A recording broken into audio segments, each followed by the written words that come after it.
Welcome to Business Unveiled Podcast. This is the place where we help overwhelmed, time-starved entrepreneurs like you make the profitable shifts to get more done and get more out of life.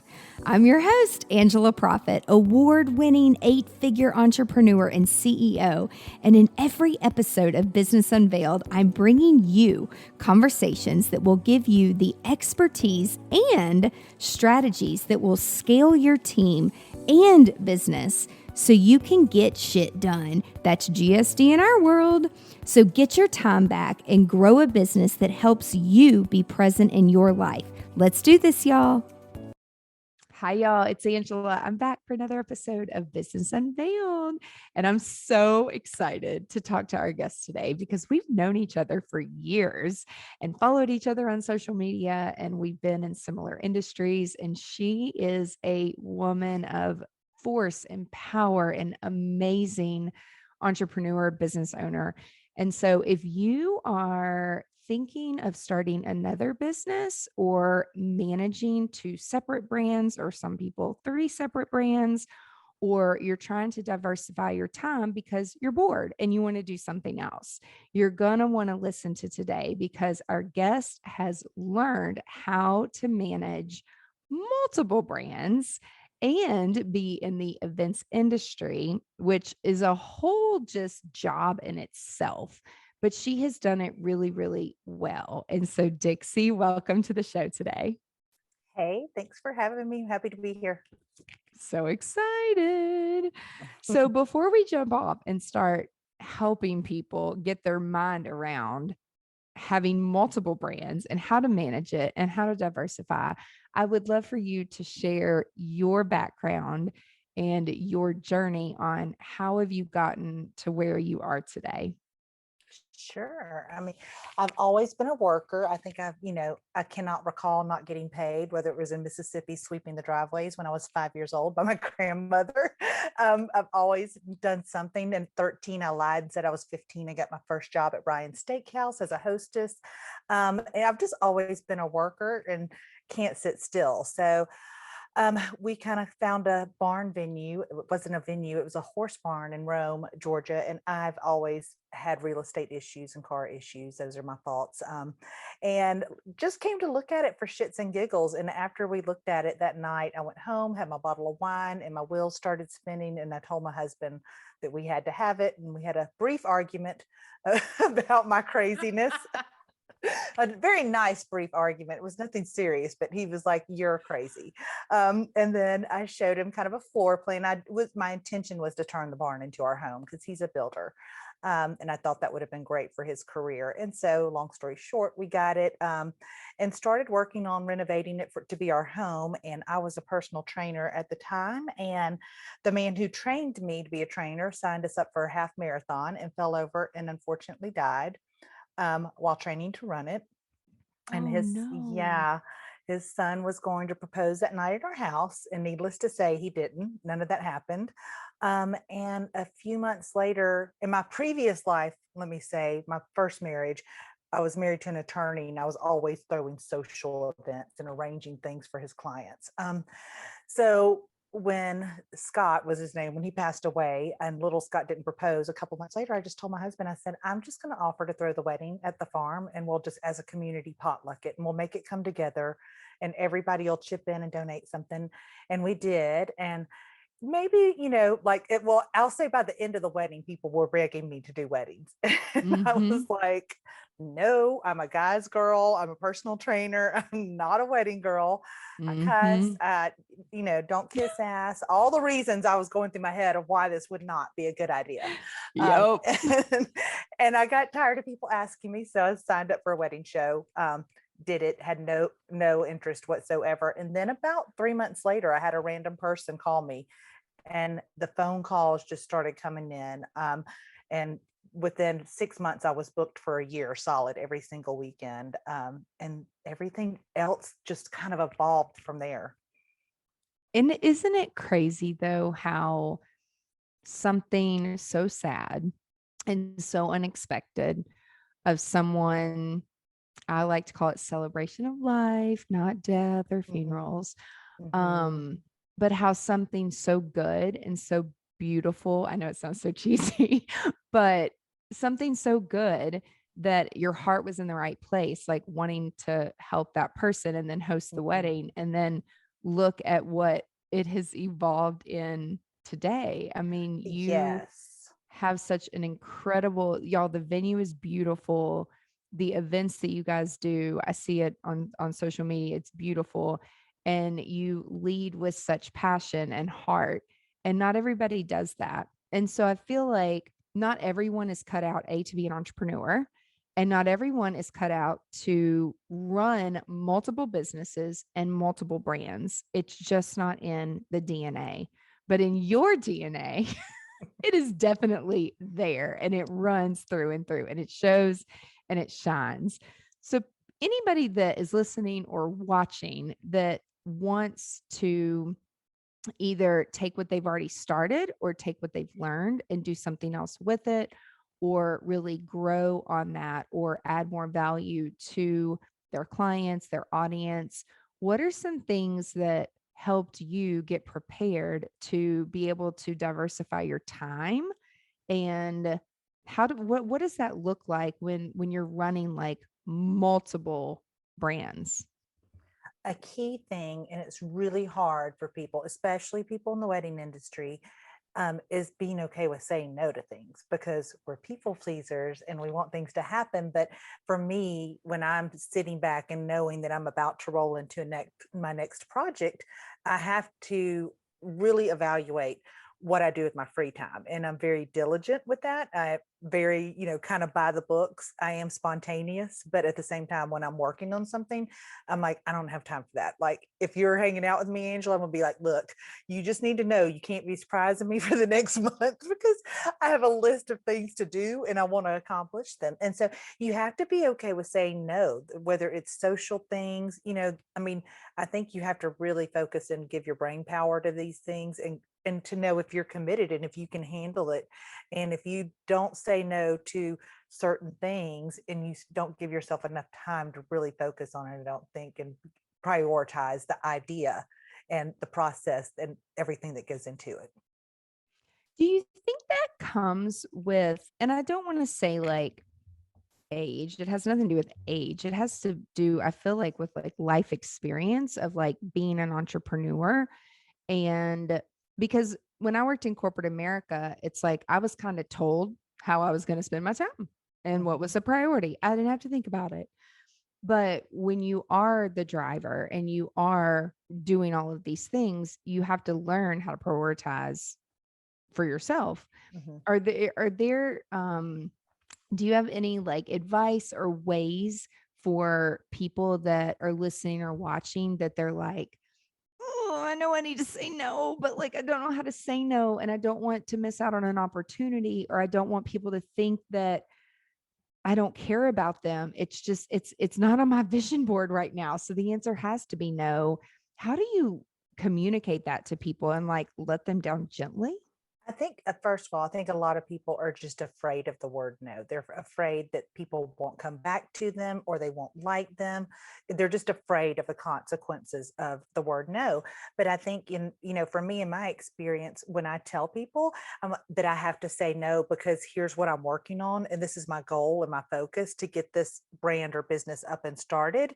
And so right now, I just can't do it. Maybe I can in a month and revisit it. So I do explain myself. And most of the time, people are very understanding and very admiring of that. And, once you say it that way, it's no different than my husband, who's a builder. He's got a waiting list. The answer is no for 6 months, but when you tell people that and say, look, I'm busy and I'm making this great house right here, and I've got to focus on this house before I can move on to another one. And they understand that. So I think it's just a matter of how you handle it and how you explain yourself. And it's so important. I do know that people read things like emails or text or a Slack message. I was recently having dinner with some girlfriends and a business came up and I'm like, oh my God, they're awesome. They're great. Like, I mean, I've known them not a long time, but have gotten services there. And then another one of our friends said something where she had an awful experience. And she's like, I would never give them a penny of my money. I wouldn't spend time there. And I'm like, well, shit, what happened? And, so we started talking about it, and come to find out, she didn't like the fact that, things book up. We book up. We sometimes we're booked 2 months in advance to do like a day-long strategy with a client. And just because you don't like the answer, then you form this negative opinion about a brand, which, so I talked it through with her, and kind of like exactly what you just said. When I'm working on your house or your event or your wedding or whatever, don't you want me to give you 100% attention and give you that great experience? If you have to wait 2 months to get into somewhere, that might tell you something, that they're doing something right and they have a wait list. And if you want that level of customization and customer service, then you're going to have to wait in line just like everybody else. But she was just pissed that she didn't get the answer that she wanted. And I'm like, there's nothing wrong with their brand. And I kind of challenged her to it. And I'm like, don't go saying that. I'm like, I mean, I've had a great, and then a few other people who didn't have the balls to bring it up before I said something. Good for you. Let's be honest. They're like, yeah, actually I've been there. Like, they do a great job. You do have to wait. So book in advance kind of thing. So it's not a bad thing. It's just the way that you interpret what the messenger is telling you. And you may not always and like there's it. some people who don't really want you. They just want a product right then, and they want it quick, fast, and easy. And if your no deters them, then they're probably not for you anyway. They didn't really want you and what you're offering. So that's okay.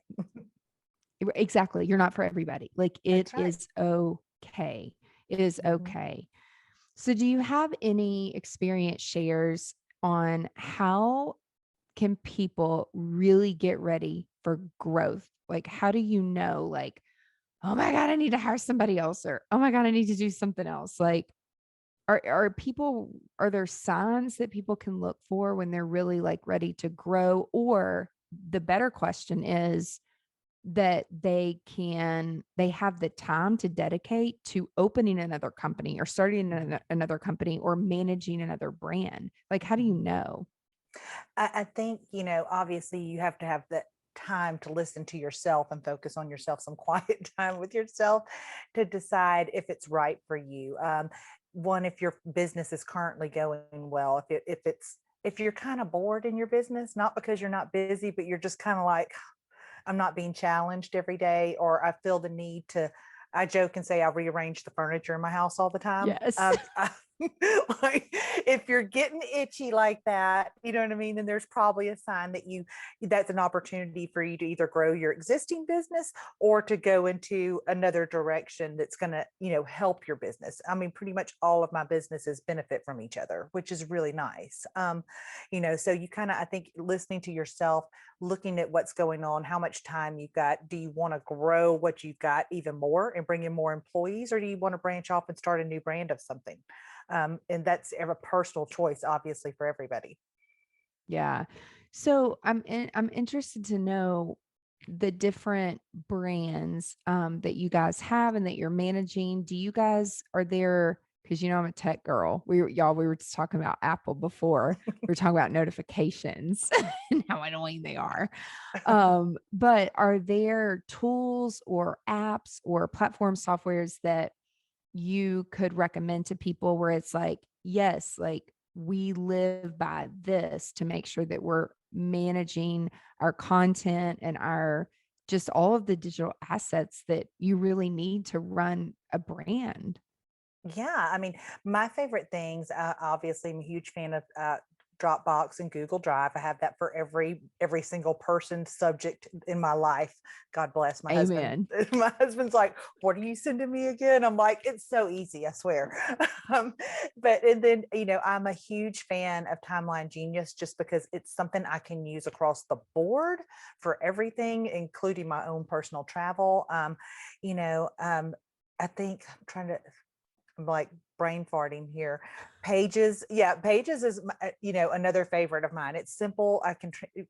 move that anywhere and change anything. But those are personally for me my favorite things. I don't really get into a whole lot of tech software type stuff just because I would have to have so much with so many different brands. Yeah. That I don't want to overwhelm myself with all that. So Yeah. But how do you choose like, do you have just this massive calendar and do you color code your different businesses and how do you decide like where you're going to spend your time like in those different businesses? I do. I color code everything. It's all on one calendar. I also keep a paper calendar. I've got one in every building. I've got one in my house, one in my car, one in my office. And I try to consistently keep the same thing across all of those. I'll let my assistant take one and be like, make sure all these, say the same thing just in case. I even write down where I eat lunch most of the time. Like I'm a little Mhm. anal with that, but calendars are a huge thing with me, and I do definitely prioritize everything. I mean, my children are grown. They're on my calendar and they have a color. So, Yep. and I'm really diligent. I mean, I'm really diligent about that just because I know what's important to me. So I'm very good about going, here's what I'm going to spend my time on today, and here's what I'm not going to spend my time on. And if it's not the best use of my time, the most efficient use of my time, and getting the maximum, amount of that I can get out of myself, I just don't do it. Yeah. That's been the key for us too, is like everything's on one calendar. And I will say I don't keep the paper calendar just because like I loved my planner and then it was stolen because my car was broken into and my purse was stolen and my planner was in my purse. And then the other thing that I've learned is like in order to like delegate and like share the calendars, so that multiple people can see it. And what's great is if I don't get to something, because I know like as entrepreneurs, we think that sometimes I'm like, I'm superwoman. I can do 50 things today Yeah. and I'll fit it all in and everything will have a 10 or a 15-minute increment and like I'll be able to do it. And then shit happens and life happens. Or, I mean, this happened this morning. It's like we went outside. I took my little pup out and then we come back in and she shits like right in front of me. I'm like, really? We were just outside. Like, what are you mad about? So it's like, I have to stop. I have to clean it up. I have to clean her up. And it's like, then I'm 15 minutes behind. So I've learned to just like let life happen and like give yourself Yeah. grace and then just slot it to the next day Hmm. Absolutely. and give yourself that some breathing room and some breathing time so that you can eat and you can run to the bathroom. And it seems like simple things, but to me, like if it's not on my calendar, it doesn't exist Yeah. outside of like eating and going to the bathroom and sleeping. Sometimes I even put sleep on my calendar. Like if I'm traveling and I'm in different time zones, like I understand how important it is to block and time block those things to make sure that I am staying healthy. Because if you're Hmm. traveling in all these different time zones and you don't get the proper rest and you don't give your time for jet lag, and it's like a real thing. Like I used to end up getting sick a lot. And so I'm like, I know that about myself. So why would I not like go in and block the calendar? It's like people make fun of me. They're like, oh my God, you have sleep on your calendar? I'm like, just sometimes, like there's a reason for it, but that's how we GSD. That's how we Hmm. get shit done, is making Hmm. sure that we're doing that. It's so, so, so important. So for people who maybe already have multiple brands right now, are there any takeaways that you can share with them? Like if they feel like they're running around like a chicken with their head cut off. I used to feel that way. Not that we had multiple brands that we were running at the time, but we were managing 250 plus events. Hmm. And we had 12 people and 12 different managers, and it was just a lot because everyone came to me for every little thing that didn't go as planned. So when you're managing this, do people come to you or do you have people underneath you that they go to? Like, what does the organizational chart look like for you so that anybody listening, it could help them understand like you can't do it all. You can't do it all Right. by yourself. Yes. I mean, it's both for me. One reason is because we have a bakery. So I have to have employees and a staff in a bakery. So, there was a point in time where that bakery consumed every bit of my time, from designing it to finding someone to come in and make donuts in the middle of the night, then someone to run it and order the product, and a cake decorator. I mean, the list goes on. And then let's just throw in that it's pretty much full of all women that are of menstruating age and hormones, and add that into it. So for about 5 years, that was a consistent coming to me, wrangling everything, herding cats. And now that's running really well. But I do have a manager there, and I have a cake decorator and my donut maker. Those three people, pretty much, if they can't handle it, they typically will come to me. And then I still do the social side and the charitable things and all that kind of stuff of bringing stuff together on the back end. Everything else, I have an assistant that works underneath me with all my other companies. And for the most part, I really try to handle everything. I let them handle the junk emails, that kind of stuff. My son helps us with the Airbnbs. He handles that. So I pretty much have, about four people underneath me that help me with things. And if they can't handle it, they come to me. But I'm really good at managing that. Like you said, I mean, it takes a lot to blow my skirt up, and it takes a lot to fluster me. So I'm really good at managing that. But for somebody who's not, they would need to go, okay, here's the list of what I did today that I hated. And I need to figure out a way to streamline that and make that better, or not do it. Because if you hate it, you're probably not doing it well anyway. Um, and figure out, what your yeses and your nos are, and how you can make them better. And sometimes, people have too many brands, and one of the brands is causing the most headache, and it's not really profiting them anyway. So it's a time to go, well, maybe, I need to let that one go. So, and be realistic with yourself. And it's okay. Like, Mhm. I know some people feel as though, oh, I'm failing, and they will do anything in their power to keep a business alive, regardless that it is hemorrhaging money, Mhm. because they care too much about what other people think about them, that they're a failure. And so I had to learn early on, like, unless you're working with me in the industry, my business model, my business, you're not going to understand. And that's okay. You can develop your own whatever opinion of what we're doing and how we're doing it. But and you don't really get a seat at the table, and you can't really give advice to someone unless you actually work alongside them and you understand what is going on. It was so hard years ago when I would do all the planning, all the design, and then hand it off to a director to go and direct everything. And then I had some girls that were complaining about various things, and in my head I'm like, I don't even know how to address this.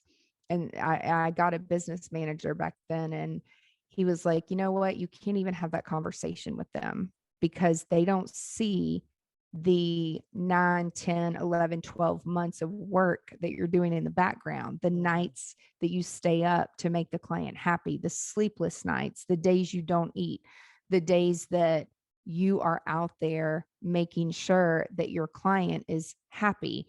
They have one job to do, and that is show up on that day and execute all the stuff that's already been planned. That's the easy part. Yeah. The easy part is execution. If it's Mhm. planned well and it's communicated well, I'm sorry if the guys are getting too drunk and out of control and they're hitting on you. Like, that's the least of my worries. Yeah. Like, I don't even know what to tell you because you don't know the big picture, but it's frustrating. Mhm. And so I would sit down and try to have the conversation. My business manager, he's like, they don't care. Mhm. And they can't even understand where you're coming from. So there's certain conversations that you should have with your team, and there's certain conversations that you should not have with your team, because it doesn't matter. They can't feel it if they're not in it. So he's like, you're just wasting your breath. What are your thoughts on that and I, you involving your team? I'm with you. It's really hard. Like, I've had the conversation before with my girls at the bakery. They have no idea how many nights I laid awake thinking about how I could, and I'm going to drop the bomb here, unfuck a Waffle House. because Yeah. it was a Waffle House. And it was my only option left of where to put this bakery and make it profitable. And I would lay awake at night thinking about all the different things I could do, paint and construction wise, to make this not look like a Waffle House. And then the name and, the logo and all of the stuff and the feeling and what we would provide. And like my grandmother's recipes are in there. My husband's grandmother's handwritten recipes are in there, all of that stuff. And then you have a girl come in, next week working, and she's like, "Who's she? What'd she do?" Like, she just, the wife of the owner. And I'm just like, it is frustrating because I'm like, girl, you have no idea how much time I spent building this brand and making this and getting Facebook followers. And the thing is she's not going to understand, because that I and you are two, we're different mentalities of people. And there are certain people who are not built like that, and they will never get it. Even if it's told to them, they're not really going to understand the time and energy that people put into that. And you have to be okay with that. Not everybody's going to understand, and not everybody's going to sing your accolades or praise you for what you're doing. You have to be okay with it. I often say doing weddings is a thankless job sometimes, not because it's intentional. It's just because everybody's in the hurry. But I'm like, hey man, I worked a year and a half on your wedding and like stayed up at night. I was thinking in my sleep about how to arrange this for you and how to do this and how I, could make all this stuff happen for you. And now the wedding's over and you're like, bye, see you later. Mm-hmm. And I'm like, Yep. wait, wait, is that all? No hugs, no love, like, and it's just one of those things. You have to be okay with it, because it's not because they're not trying to be appreciative and thankful or of what you do. They just are not. We're not built the same way, and we Mm-mm. can't always expect that out of somebody. So I think, there's times you have to convey that, there's times you don't have to convey that. But ultimately, of being a leader and building brands, you have to be confident in yourself and your decisions, and be okay with it. Because if you have to constantly rely on somebody else to help you be confident as a someone with multiple brands, it's not going to work. I mean, Mm-mm. it's kind of like when you go in and try a shirt on, that shirt you're wearing today. Like, you try that shirt on, you didn't have to ask anybody's opinion about it. You liked it, Mm-mm. you wanted it, you didn't need to do that. If you are that type of person, then it's probably not going to work out for you, where you have to ask all the opinions. It's so funny because my mom says that even when I was super young, I would you talked about rearranging the furniture. And so something for those of you listening or watching who have young kids, and it's like I used to rearrange my furniture just in my little bedroom a lot. And because I would get bored. And so there's certain things that you can look for in people that their brain is just naturally wired that way. Mhm. And work in your strengths. Don't focus on the weaknesses. Yes. Like delegate out the whole weaknesses. But there were all these little things, and then I would like line up my toys in a line, and if anything got out of place, I would like flip out. Apparently, these are stories my parents tell me. And so even now as an adult, when we would go in to do these huge designs and operations, my team knows I like all the linens lined up for all. I'm like all the 120s, all the 132s, all the 90 by 156, like line everything up, count them, make sure they're here. And we know that at the very beginning of the day, 5 or 6 a.m. Because if something's missing, we have the rest of the day to like go figure it out. Yes. So it's like, even what I was doing when I was 3 years old, like has carried over. And Mhm. yes, sometimes it's a little bit OCD, but there has to be order to the madness. Otherwise, the outcome is never going to be incredible. Mhm. So when you want downtime, or you want to go on vacation, or you want to travel with your family and you want to be just left alone, are you able to turn your phone off? And are you able to tell your team, like, peace out, guys, I'll be back in 2 weeks. Don't call me or text me unless someone's Well, dead? Well, Can you do that? sort of, yeah. So like when my children come home, I am notorious. Like, and I probably won't even remember to tell you. But they're also adults, so they can be spontaneous. But if they were to show up right now, I'd probably drop my phone and I'd like when pick it up 2 days later when they left. You know what I mean? Like, and Yeah. I'd be like, "Oh, sorry, Angela, my kids came home. Sorry." Um, but so when they come home, I really tend to spend my time with them because it's so much fun. Can I just say, like being 50 and having 27 and 25-year-old and being young enough to enjoy them is really fun because they were such pain in the asses when they were little and teenagers. So I really enjoy being able to like adult with them, you know what I mean? And basking in that with them. So I give them all of my attention.